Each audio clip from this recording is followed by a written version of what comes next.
بسم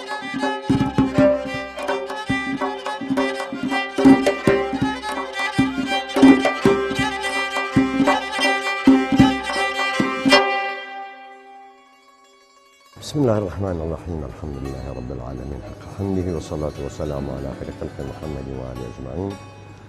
سپاس دەکەم لەسەر هەڵکی لێکۆڵینەوەی ئەو مزگەوتەیە کە مەڵبەندی خەڵکانی بیتوێن و توش دەربووە. ئەو مزگەوتە وەکو باسییان دەکەن مامۆسایان کەمە لە خزمەتمان خوێندوونە لە سەردەمی فەقێهەتەوە لە چلەکانەوە لە پێش چلەکانیشەوە لەوانەیە هەبوو بێ بەڵام بە دەقیقی نازانم بڵێم چ ساڵێک بووە. بەڵام ئەوانەی کە باس دەکەن و مامۆسایان لێن پرسیون بیدایەتی دروستکردنی ڕانیە کە ڕانیە دروست بووە ئەو مزگەوتەش دروست کراوە کە دروستاوە ڕۆڵ و پێگەیەکی زۆر گرنگی هەبووە. ئەوەی کە من معلوماتم لەسەری هەیە لە سەردەمی خۆیدا مامۆستا مەلاپیرۆت هەبووە، مامۆستا مەلاپیرۆتی ماخۆ بزن. ئەو لێرە مدەریس بووە، ئیمام بووە، خەتیب بووە. حجران هەبووە بەڵام بەو شێوازەی کە ئێستا هەیە بەو شێوازەی نەبوو، خۆڵ بوو، قوڕ و بەرد و دار بوو سەرەکەی. حجرەیەکی هەبوو، حجرەکە لە خوار مزگەوتێ بوو، ئەلەو مسافەیە گابوو وەکو ئێستا نەبوو. جۆگایەک بەبەر دەمی حجرەکەیدا دەڕۆیشت، کۆمەڵە فەقەی دائیمە لێبوون، فەقەی چاکی لێبوون و زۆر مامۆستای چاکی لێ پێگەیشتوونە. مدەریس مامۆستا مەلاپیرۆت بوو هەتاکوونێ مامۆستا مەلاپیرۆت بێتوانە بوو کە مامۆستا مەلاپیرۆت بێتوانە بوو. دوای مامۆستا مەلاپیرۆتی ئێستا وەفاتی نەکرد بوو، بەڵام توانای ئەوەی نەبوو بڵێن هاتوچۆی مزگەوت کا دوور بوو لێ. مامۆستا مەلا حاجی هەبوو، خەڵکی شیواشانێ بوو، ماڵی هەر لێرە بوو، ئیش و کاری خۆی دەکرد، ئیشی سەعاتسازی دەکرد، بەڵام ئیمامەت و خەتابەتێکی جوانیشی دەکرد و خۆ خەتیبی چاک بوو، بەڵام وەکو تەدریس ئەو تەدریسی نەدەکرد. مامۆستا مەلا ئەبووبەکر هەبوو، مامۆستا مەلا ئەبووبەکری پشدەری بۆ مڕەی بۆ لە ئەسڵدا، بەڵام مەشهورە بە مامۆستا مەلا ئەبووبەکری بۆسکێنی. مامۆستا مەلا ئەبووبەکری بۆسکێنی ئێستا کوڕەکانیشی هەر لەوەندەرێنە، بابی مامۆستا محەممەدی و مامۆستا عەبدوڕەحمانی و مامۆستا ئەحمەدی ئەوانە مەلایەکی زۆر چاک بوو، مەلایەکی زۆر قابل بوو. دەهات ماڵی لێرە بوو، دەهات لێرە تەدریسی دەکرد، نەک وەکو وەزیفەی حکوومەت و تەعین بوو بێ یا مدەریس، بەڵام فی سەبیل الله ئەو دائیمە فەقەی چاکی هەبوون، فەقەی ئاخر مادە بە تایبەتی جەمع و جامیع خوێن کە فەقەیەک ویسایە جەمع و جامیع بخوێنی لە هەندەران ڕادەهات بۆ ئەوەی معلوماتی زۆر هەبوو لەسەر جەمع و جامیع. مامۆستا من خۆم جەمع و جامیع لە خزمەت خوێندووە. لە دوای مامۆستا مەلا ئەبووبەکر کە بێتاقەت بوو، توانای دەرچوشتی وای نەما، هەرچەند دەچیە دەگوتنەوە بەڵام زۆر بێتاقەت بوو. مامۆستا مەلا قازی مەشهور، مامۆستا مەلا ئەحمەدی سکتانی کە مامۆستا مەلا ئەحمەدی سکتانی مەشهور بوو بە قازی مەلا مستەفای بوو، پێیان دەگوتێ مەلا قازی. لێرە بۆ تەشریفی هاتە ئێرە، لێرە لەو مزگەوتەی خەتابەتی دەکرد و مەدرسەیەکی دینی هەبوو لە سەردەمی حکومەتی عێراقدا، مەدرسەیەکی مەعهەدی ئیسلامیان پێدەگوت. مەعهەدی ئیسلامی خۆی بەڕێوەبەری مەعهەدی ئیسلامی بۆ مامۆستا مەلا ئەحمەد، هەتاکوونێ دەکری بڵێم سەد ساڵەکەی نا، بەڵام دوای کە ئەو هەر بەردەوام بوو، مامۆستا شێخ کەمال هەبوو، شێخ کەمال خۆی نەقڵ کرد لە سلێمانیە بۆ لە مزگەوتی بابا عەلی، دوایە خۆی نەقل لێرە کرد. مامۆستا شێخ کەمال پیاوەکی لێهاتوو زانا بۆ بەڕاستی، هاتە ئێرە لێرە تەدریسی دەکرد. ئەو وەختێ شێوازی مزگەوتەکەش گۆڕابوو، مەدرسە لە خوارێنە بۆ مەدرسە لە سەرێدا نرابوو، مەعهەدی ئیسلامیشی لێبوو. مامۆستا مەلا ئەحمەد قازی مدەریس بوو، مدیری مەدرسەی بوو، دەرسیشی دەگوتەوە بە فەقێیان، بەڵام مامۆستا شێخ کەمال دەرسی فەقێیانی هەبوو، فەقەی چاکی دەکرد بوون و زۆر خەڵکی تێگەیان. بڵێن مەلا حارس هەبوو، مەلا حارسی نینەبەجی، کۆمەڵە فەقەیەکی زۆری هەبوون. مەلا مستەفا بوو، مەلا مستەفای مەمەد بوو، مەلا مستەفای جەلت بوو، مەلا قادری هەڵۆنەی بوو، وە من لە خزمەتیاندا بووم لێرە و زۆر فەقێ، بەڵام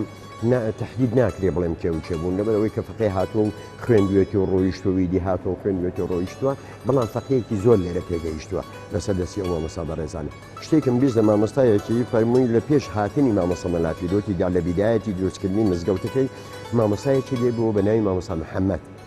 مامۆستا محەممەد بەڵام ئەست و ئەساسی نازانم بڵێم خەڵکی کوێ بوو، چ وڵاتیش بوو، ئەو بەرادەی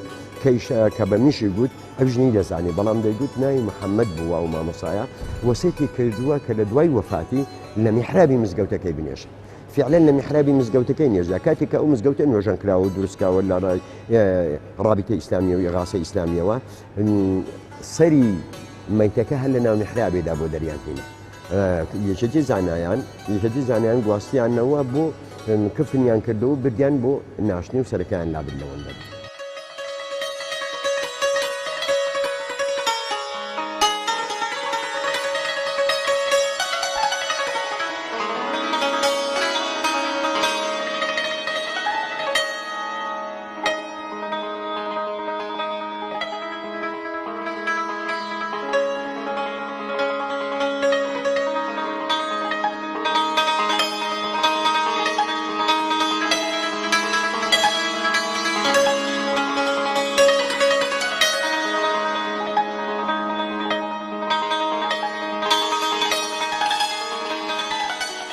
فعلا مزگەوتی گەورە مەڵبەندێکی زۆر گرنگ بوو ناو بەتایبەتی لە ڕاپەڕیندا. یەکەم میحرابی مزگەوت کە بانگەوازی کرا بۆ ڕاپەڕینی میلەتی کورد مزگەوتی گەورە بوو. مزگەوتی گەورە لە مینبەری مزگەوتی گەورەوە بانگەواز کرا و بانگێشەکەەوە ئەوە کرا کە خەڵک ڕاپەڕی و لە دژین حکوومەتی باس. اینجا لە پیشە کۆمەڵایەتەکانیش مزگەوتی گەورە مەڵبەندێکی زۆر گەورە بوو بۆ ئیشی کۆمەڵایەتیان هەر بابەتێک هەبواە بانگەواز دەکرا لەو مینبەرەیەوە لەو مینبەرەوە بانگەواز دەکرا مەسە لە فڵان کەس مردووە خەڵکی نابڕۆنە سەر قەبران فڵان کەس وا بووە مزگەوتی گەورە ئەو ڕۆڵەی هەبووە جێگای ئیسراحەت و ئیسراحەتی دەوروبەری خۆشی بووە خەڵک لەو دەوروبەرە ڕادەها لێرە ئیسراحەتی دەکرد لەبەر ئاوێکی خۆشی هەبوو دادەنیشت و ئیسراحەتی دەکرد بەڵام بە تایبەتی لە ڕاپەڕیندا دەورێکی زۆر گرنگی هەبوو. یەکەم چەخماکە ڕاپەڕین کە لێدرا لە مزگەوتی گەورەمە بۆ بانگەوازی خەڵکە ئەو خەڵکە ڕاپەڕی و کەوتە سەر جادا دەچێت حکوومەتی باس. هەموو ساڵێک جێتێکی زانایان یاخود ئەوقاف یان هەر مەسەلە کۆمەڵێکی ئیسلامی پێویستیان ناوەکەن ساڵانە مەولودیان پێدا کردووە مەولودی پێدا خوێندراوەتەوە بەڵام مەسەلەی هاوسەرگیری لە سەردەمی ماوەسە شەکەمالی دەهاتن لە محکەمەی ڕادیانات بۆ ئەوەی کە قەسامە شەرعی شتیوایان بۆ کاتویان ئەلای محکەمەیان بۆ ببڕی بۆی دەنووسینی بۆی دەدەنارنەوە محکەمەی لەسەر نووسینیوی لە محکەمەی ئیشان پێدا هەموو ساڵانیش ساڵان ئەو مامەسایانە یاخود یەکێکی زانانیان ئەو قاف کە مەولودی کردێ هاتووە لە مزگەوتی گەورەدا مەولود کرا.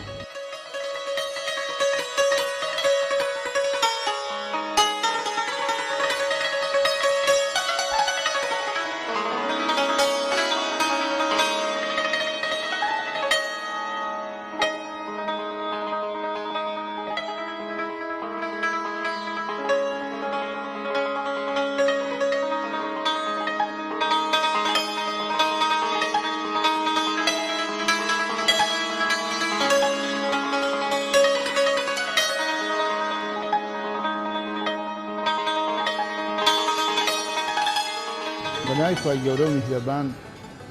پێشەچی بە خێرەتی جەنابتان دەکەین. من ئەوەندی کە بۆ خۆم وەبیرم دێ و وەکە لە بابموانیشم بیستووە و کە لە خەڵک و دەور و پشتەکەی بووە قەڵات چەند ماڵێکی پێوە بوون و هیچی ماڵی لێ نەبوون. ئەوە هەموو چۆلگە بوو. قولێ شوێنێک بوو کانیایەک بوو بام دەیگێڕایەوە دەیگوت قامیشەڵێن هەستا بوو بەردەبازمان دانابوون زۆر ئازا نەبای بە شەوێ نەدەوێرای بێدابێ لەبەر بەرازە پڕ لە بەراز بوو.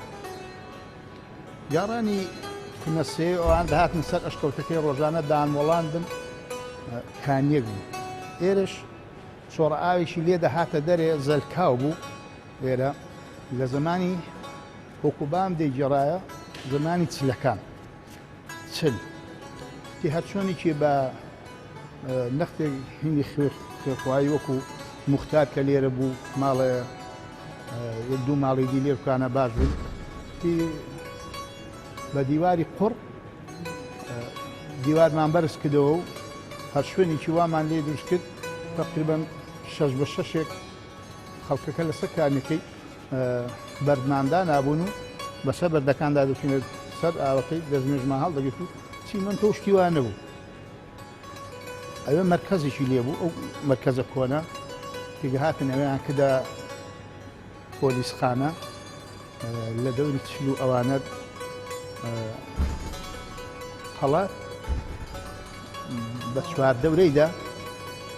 یا 15 یا تقریبا 20 ماڵێکی پێوە لەبەر دڕندە و بەراز و شتیوا خەڵکەکە زۆر نەدەوێرا بێتە خوارد. ئەو مزگەوتیان کە دروست کرد بە قوڕ لەسەر ئێرە وەکو من بیستومە شوێرە ئاوێک بوو خەڵکیش ئەو ماڵەمان محەممەدی بنی ئەوەتە ئەوە خانوەکانە ئەمن بخۆمەوە بیرم دێ منداڵ بووم ئێران دەکردە سەوزە ئەو جێی حەلوەی کۆن ئەگەر ئێستا پێشان کۆمەڵی ئیسلامیشی لێ بوو ئەوە جێ سەوزە و بامیە و تەماتێ ماڵەمان محەممەد ئەمینی بوو ئێرە چۆل و هۆل بوو من بخۆمەوە بیرم دێ کە منداڵ بووم بارە تەماتەمان دێنان ئێرە دەبوو حەید نەبێ گوێ درێژمان لێ ڕادەگرتن بارە تەماتەمان دەفرۆشت بە 75 فرسی. لە دوای کە وردە خەڵک داباریە ناو ڕانیە و ڕانێ قەڵەباڵە بوو هاتوونە خوارێ و هاتوونە ناو ئێرە دوکان و بازاڕیان لێ ساز کردووە پێ یەکەم گەڕک ئەو ڕیزە دوکانەی ئەو بەری ئەوێ ماڵە خدربەجی کردوانەتە دوکان ئەو ڕیزە ئەوەندە دوکانی لێ بوون حدود خەڵک سوین نقوشتوامان لێ دەکرین بۆ منداڵان دەمان بنەوە.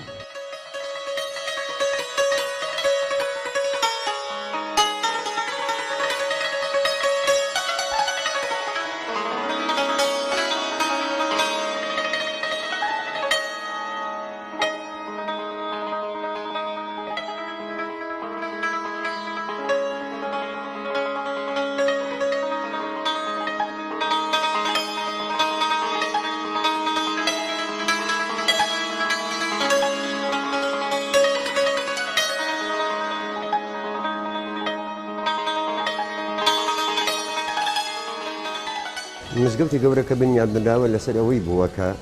ئاوێکی تەبیعی لێرە دروست بووە هەڵقڵاوە هەر لە خۆیەوە بەهۆی مەکینە و پێویستی نەبووە ئاوەکی زۆر بوو ئاوەکی سارد بوو ئاوەکی خۆش بوو هەتا ئەو ئاوا لە ئەو کانیەتی ئێستا لێرەیە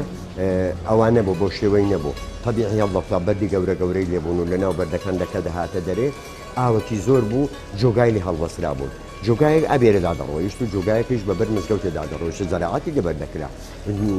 چول لێبوون و سێبەری لێبوو و خەڵک دەهاتی سراحەتی لەسەر دەکرد و ئاوەکی خۆش بوو ئەو مزگەوتە کە دروست داند بنیادناوە لێرە سەمارەت بە هەبوونی ئەو ئاوەیە لێرە ئاوی کوێرەکانی بوو پێیان دەبوو ئاوی کوێرەکانی ئاوی کوێرەکانی ئەلێرە هەڵبەقڵا بەڵام بەو شێوەی نەبوو ئێستاکردنی دەستکاری کراوە و ئاوەکی زۆر خۆش بوو پێیان دەبوو ئاوی کوێرەکانی کاتی خۆ تەوان مەشروعیشی هەبوو مەشروع ئاویش دەهاداوی لە قولێڕە ئاویان بۆ هینا بوو بەڵام ئیحتیماجی زۆری لەسەر ئەوە بوو بێ ئاوەکی زۆر بوو بەناو بازاڕیدا دەڕۆیش جۆگایەک بەخوارێدا جۆگایەک بێدا چە زەراعەتی لەبەردەکرا بەو شێوەی نەبوو ئاوکەم بێ ئاوەکی گەلێک زۆری لێبوو ئەوجا تو لێرە چنەرا بوون خەڵک دادەنیش لە بن ئەو توانە بە ڕەحمەت بکات مام عەلی درێژ هەبوو مام عەلی درێژ سەرپەرشتاری ئەو ڕشپێکی ناوڕانیە بوو دەگەڵ ماوەسم لا بووکە دایمە لە بن ئەو توانە دادنی قسەی خۆیان دەکەشت و ئەگەر کەسێک وفاتی کردبایە ئەو خەڵکیان دەنگ دەدا بەعام ئەو بازاڕیان دیان گویان لە بۆ سەقەبران بە گۆچانانی وە دەردەنان بۆ سەقەبران و ئەو وەختی حەفارە و مەپارە نەبوون قەبرستان بە زەحمەت بە تەور و بیاڵ و شتیوا دەکرا ئەو خەڵکە بەعام دەڕۆی بۆ سەقەبران هەمووش دائیمەش کە لە بەیانیانەوە لە بن ئەو توانەدا دەنیشتن بەهۆی ئەو ئەوەیەوە کە لێرە بوو.